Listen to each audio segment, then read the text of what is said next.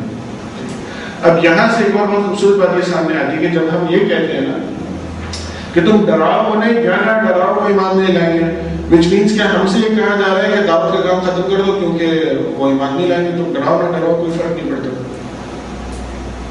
یہیں سے جو ہے نا وہ مس انٹرپریٹیشن شروع ہوتی ہے کہ جب ہم تفسیر کو حدیث کی اور علماء کی کیے ہوئی تفسیر کی روشنی میں نہیں دیکھتے تو اس طرح کی فالس آتا ہے۔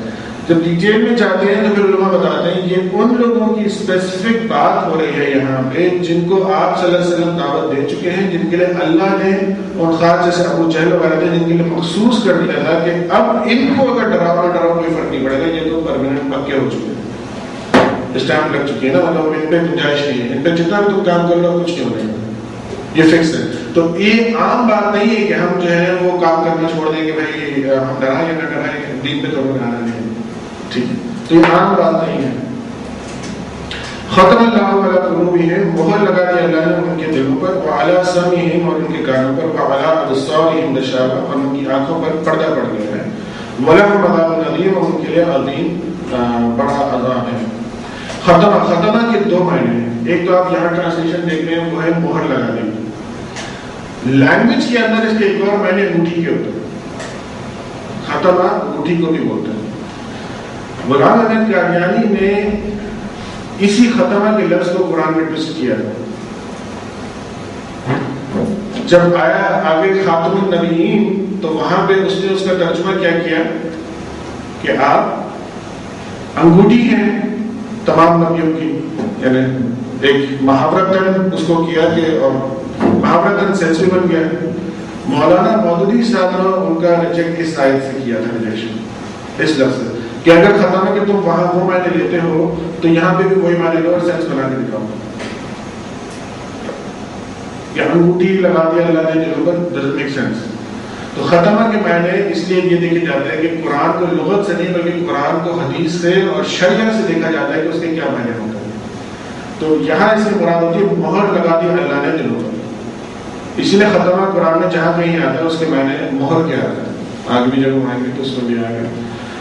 یہی لفظ کے ہیر پھیر سے بہت زیادہ ایشوز پیدا ہوتے ہیں۔ میں آپ کو ایگزامپل دیتا ہوں، ایک طبقہ ہمارے یہاں ایسا ہے جو بہت زیادہ مزاروں پہ اور ان سب چیزوں کا، عید میلاد النبی، ان سب چیزوں کا بہت زیادہ قائل ہے۔ دیکھیں انہوں نے کیسے ٹویسٹ کیا الفاظ کو۔ قرآن میں ایک جگہ آتا ہے اعوذ باللہ من الشیطان الرجیم، انما انا بشر مثلکم، انما کے معنی ہوتے ہیں در حقیقت یا بے شک یا بات یہ ہے، ٹھیک ہے۔ انا مثلکم کبھی کہا جا رہا ہے کہ کہہ دو کہ میں تمہارے جیسا ایک انسان ہوں، بس بلکہ کہ مجھ میں وہی آتی ہے۔ ابھی یہ جس نے دین نہیں پڑھا، جب ہم دین کے پڑھنے کی امپورٹنس کی بات کرتے ہیں، جس کو بیسکس نہیں پتا وہ کتنے مزے سے گمراہ ہوں گے۔ میں نے خود سنا ہے ایک اس مسجد کے جمعے کے اس کے اندر کہ وہ اس کا ٹرانسلیشن کیا کر رہے تھے، وہ ٹرانسلیشن کر رہے تھے اننا ماں کو، اننا عربی میں الگ سے بھی آتا ہے اور ماں الگ سے بھی آتا ہے، اور اننا جب الگ سے آتا ہے تو اس کے معنی ہوتے ہیں بے شک کے، اور ماں جب الگ سے آتا ہے اس کے معنی مختلف ہوتے ہیں، جس میں سے ایک معنی نہیں کے بھی ہوتے ہیں۔ وہ اس کی تفسیر، اس قرآن کی تفسیر وہاں کیا کر رہے تھے، اننا دیکھو لوگوں دیکھو، اننا بے شک، ماں نہیں، بے شک نہیں میں انسان ہوں تمہارے جیسا۔ اب پکڑ لیجیے کتنے لوگ پکڑ سکتے ہیں؟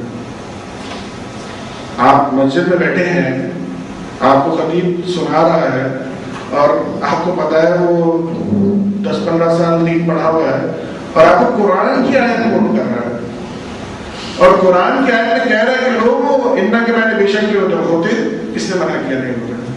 ماں نہیں کے معنی آتا ہے، کس نے منع کیا؟ قرآن میں ہر جگہ ملے گا۔ کہتا ہے دیکھو لکھا ہے نا انما، ہاں لکھا ہے بے شک، دیکھو کتنا تحقیق کے ساتھ لکھا ہے، بے شک نہیں میں تمہارے جیسا ایک بندہ ہوں۔ قرآن سے دلیل دے رہا ہے، کون پکڑے گا؟ لینا پکڑے گا۔